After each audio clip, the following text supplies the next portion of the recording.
Hey guys, welcome back to my channel. Today I've got someone who you may well recognise if you've ever watched a video about being a nomad. This is Chris the Freelancer, also known as Christopher Dodd. And you are probably one of the first nomad channels that I watched. And I know that a lot of you guys are already freelancers or want to be freelancers and are struggling with getting clients and invoicing and like all the headaches that client work and freelancing brings on. So I'm hoping you can explain a bit of that to us. The story starts when I did my study abroad in the US. Okay. And I caught the proverbial travel bug back then and just wanted to travel long term, but I'm kind of like ambitious in a sense as well, so I didn't want to just like work at a bar in different countries around the world and then come back home and then figure out what I'm going to do then, you know, like that's just like a temporary solution. I felt like I had to make a choice between career and travel. And I couldn't choose because I wanted long-term travel because that's what excites me, but I wanted to have a career as well. And basically I was just completely lost. I was studying accounting here in Brisbane, so I thought those were at opposite ends, and once I discovered the term digital nomad, that was kind of like the coming together of those two things. It didn't take long for it to click in my head that that was the solution to my issue of merging travel and career. It's such a eureka moment when you realize like, I can do both. Are you kidding me? Like I can live abroad and move around as much as I want, but I can also build like a kind of grown-up career where I have like progression and I have potential and I learn useful skills, and I could transition back into corporate if I wanted to, and it's such an amazing combination. I was kind of looking at startups at the time because I knew I didn't want like a corporate career. And that kind of led me to discovering the term digital nomad, but also I was considering coding because, you know, it's a powerful skill to learn to build apps and just in general, it's one of the best things you can learn these days. And so that also led me to choosing what kind of remote job or digital nomad job I would do. And for me, web development was the perfect mix. Few people are critical of this term digital nomad and think that's a marketing term. But for me, I really believe in it because I had a starting point to begin my research because I knew this term, and it actually, by hearing the words, you realize that it's an actual concept as well, like, and people are actually doing it. I actually got an email overnight from somebody who just subscribed to my email list and was just like, oh, I was searching for information about how to kind of do this digital nomad thing, but I couldn't find anything because how do you describe it? And then I learnt this term digital nomad from your channel, and then now I can look up stuff, and now they're going to type into YouTube digital nomad, and there's going to come a digital nomad girl, there's going to come up with some of my videos, and so that's why I've labeled kind of what I do as digital nomad, because like that is a good way of describing it. So people don't like to be in a label, but it's just so helpful to new people who like want to know what to type into Google. It was something that was in demand, so something I could get into really quickly. You can learn it all online, so you don't need to go do another 3-year degree. You know, like I'd just done, and it can be done remotely. In fact, it's probably the job with the best culture for remote work, because everywhere I've worked, as even here in Brisbane as a developer, the staff are always allowed to work one day at least a week from home, and that's a totally normal thing to bring up the idea of remote work when you're a developer.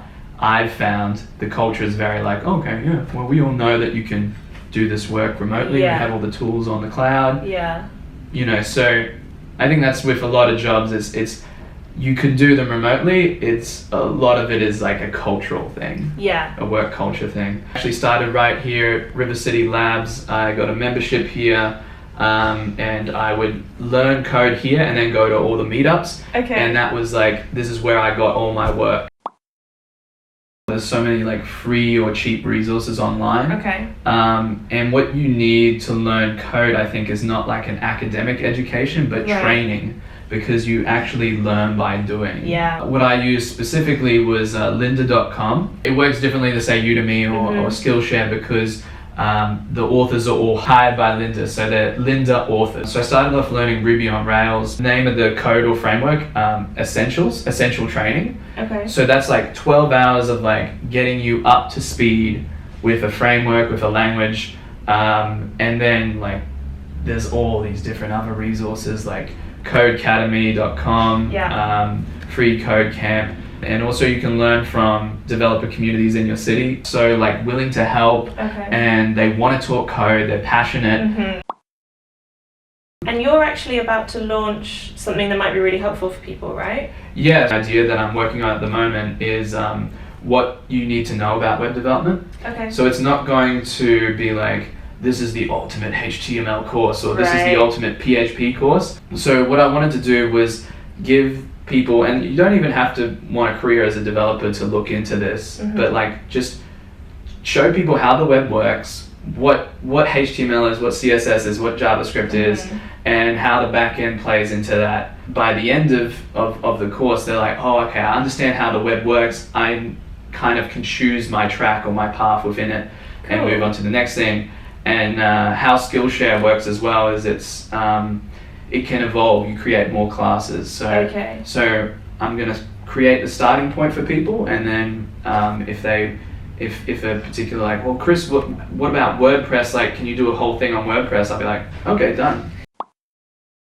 Initially here at River City Labs, I actually printed out flyers for people, and I was gonna like put them in go around to different businesses and give them, but then I was like, I don't really want to do that. So I just left them an ad for people coming in, and I also just went to all the meetups. You know, if somebody needs a web developer, or they need a problem fixed, one of the biggest issues is that they have the same problem, like how do I actually find a developer to fix my problem? And then the developer's like, how do I find people with a problem to fix their problem? So it's a matter of like finding those people. They meet you, they're like, oh, like, even if they don't even know anything about your skill yet, if they meet you, see that you're a genuine person, that they can communicate with you, that is, you know, then they're like, oh, I want to work with you. And then the skills part, like, it just becomes a question of, can you do what it is I want you to do? Right. And being honest with people, like, I'm still learning.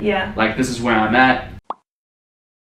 I actually got a hit from one of the flyers. I did this WordPress job, and then that moved into like a 4-month contract. Wow. And so like this is the thing about this sort of career, like it's such an in-demand skill, and there's a skills shortage. Theoretically get a job, like I got my first job within like 2 months of learning Ruby on Rails, and I wouldn't expect that, but it's totally possible.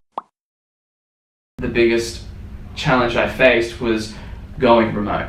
As we just discussed, I built up my whole, like how I got clients was personal networking. So you can't really do that when you work remotely and travel, and maybe you meet some people at the co-working space in Chiang Mai or wherever you're traveling to, but they generally aren't the people with businesses with money that want to hire. Because they're all startup freelancers and stuff as well. So that was the biggest challenge I had. What I've kind of done is I focused a lot on Upwork. I think it's difficult to start with, and I mean there's a few things at play here. The fact that I was just starting to sell my services online, so I wasn't used to sending proposals. The fact that you're starting with a blank canvas, which is an Upwork profile. You might not have a sense of what people need or how to position yourself. I definitely felt like I was entering the wild, wild west when I sort of went remote and looking on Upwork, because everything here was like, you know, I'll just meet people in this environment. I go to where people are doing tech work and go to meetups and then meet people, and it's very organic and kind of flowing. The other thing is we have like not only minimum wages in Australia, but also like sort of an expectation of how much a developer's time is worth. Even if you are a junior, you will earn a certain amount, and to offer somebody any less than that would be an insult in Australia. Like, can you imagine if you're in London and somebody asked you to be a waiter for £2 an hour? £2 would not only be illegal to pay somebody to be a waiter in London, but also pretty insulting if you went to go to a job and like, what, you want to pay me £2 an hour? But £2 an hour is a lot of money in other countries, right? So you're suddenly in this world, and I'm painting a bit of a bad picture here, but I'm hopefully gonna jazz it up in just a sec. But the thing you need to understand is like now when you're worldwide, you're competing with everyone worldwide, and there are other people in developing countries that would love the opportunity to work for $2 to $5 US an hour. Yeah. So the big challenges with Upwork is kind of positioning yourself in the right way and finding the clients that aren't looking for the cheap solutions. Right. Because they're on that. Like we've hired on Upwork, or we've been looking for someone really competent, and you're not necessarily looking for someone who's a bargain. You want someone who's easy to communicate with, or there's other factors involved. Yeah, and one other thing I learned over the last year especially is that it's not just your value of your skills, but also like somebody who the client likes and is relatable and understands communication. One thing I do a lot of, and here's a tip, is just I don't want to say over communicating, but just communicate a lot. So like anytime, like if I make a bunch of changes, I will write a message and be like, here's the summary of changes I just made. Okay. Here, and then also having a higher level of thinking as well. So it's like, if you can't do something or something is taking a long time, having the foresight to say, well, to do that manually would take this long, and I don't know if you want to do that, but here's some other solutions, or here's a plugin that we can use on WordPress that'll do this straight away, or here's a system that we can, or a library that we can use to plug into it. And then if you can add that value, that's to the client is like, whoa, I'm getting, I guess that's more moving on to like you're a consultant. It's probably a good idea to think of yourself, if you want to earn more money, to think of yourself as maybe a freelancer, but also as a consultant, because if you provide that kind of guidance and expert advice, as well as providing the skill that they want and kind of acting as both, you have a lot more value. And consultants earn a lot of money per hour compared to freelancers who just implement. I haven't had a lot of jobs come to me, to be honest, on Upwork. But you do a lot of outreach. Yes. And the only way that you can get people approaching you is by having a good profile. So in the beginning, you can't just have, here's my Upwork profile, and have, maybe if you're in a really non-competitive thing. Right. But people want to see references and stuff like that. It's been up and down, to be honest. Part of being a freelancer is you're never guaranteed a paycheck. The flip side of doing this lifestyle, ooh, wow, you're a world traveler and all this stuff, is just like, well, I envy parts about your life with a steady job, and somebody pays into your retirement fund. You get benefits such as sick leave and annual leave and all that stuff. And so as a freelancer, you might make a heap of money in 1 month, but then next month you don't know if you're going to make anything. Choosing my rate and kind of what work I will and will not do has been kind of historically kind of been going through different ways. But now I've gotten to a stage where I just feel like I'm matured on the platform now. Right. And I'm evaluating clients and opportunities as harshly as they're evaluating me. Nice. And I think that's the mindset you need to get into. You hold some of the power as well. You're not just whatever comes in, like, I'll pay you. Okay, I'll do whatever. And whatever rate. Like, I get a bunch of invitations come in that are like low rate, or you can just tell the client's not going to be good to work with, and I just decline them straight away. Warning signs with clients, like there's like, if the rate's low, they might be stingy, but then also like their requirements are too strict, or they're not open to hear your ideas, and this is something, I guess, a skill that you learn over time, is how to read clients and evaluate clients on Upwork or in any platform, in any part of your life. I'm at the point now where I realized that all my really good clients have certain characteristics. Okay. The main one being that they pretty much all of them have come from Australia.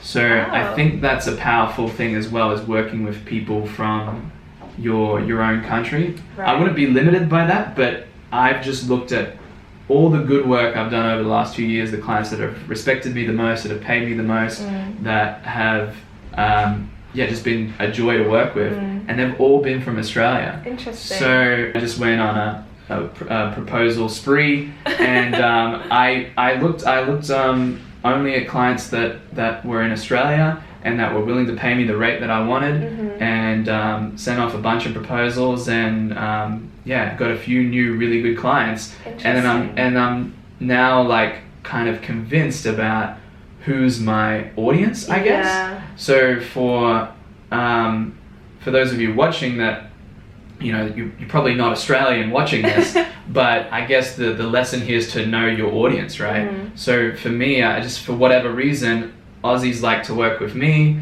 and I like working with Aussies, and we have a good sort of relationship, and just evaluate the opportunities that come in as well.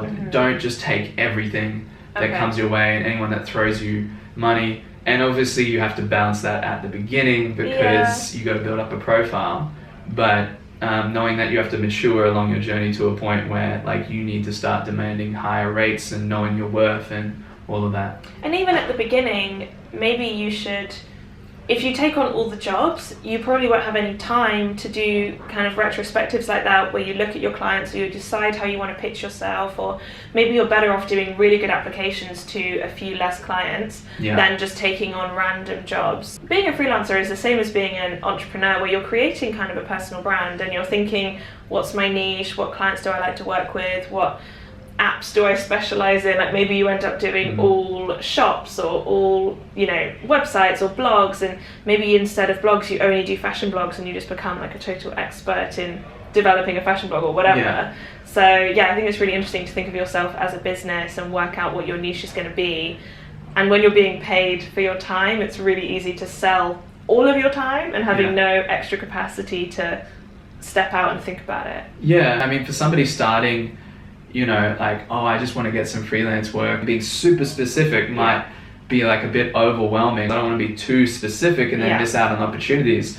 And I think that's another part of maturing as a freelancer. And so I think you kind of can find your niche over time as well. Do a mixture of jobs, then you work out what you like and who likes you. It should be a very organic process, and it does take time. I think that's the other thing that people should understand, is to have a good expectation of it. If you don't have the opportunity to do something a little bit risky now, I would totally do it on the side. So for those of you who are currently saving in your jobs, keep your steady job and freelance on the side. And that is how a lot of people transition into freelance, is they have their freelance clients on the side, and then it gets to a point where I can live off my freelance clients, and now I'm going to break away from the job. Amazing. I feel like that was super helpful. That's a good place to end. I hope so. Thank you so much for coming on. Don't forget to subscribe to Chris's channel, guys. It will be linked in the description and the pop-up and everything. And of course subscribe to this one. And I will see you guys in next week's video. So have an awesome week, and I'll speak to you soon. Bye. See ya.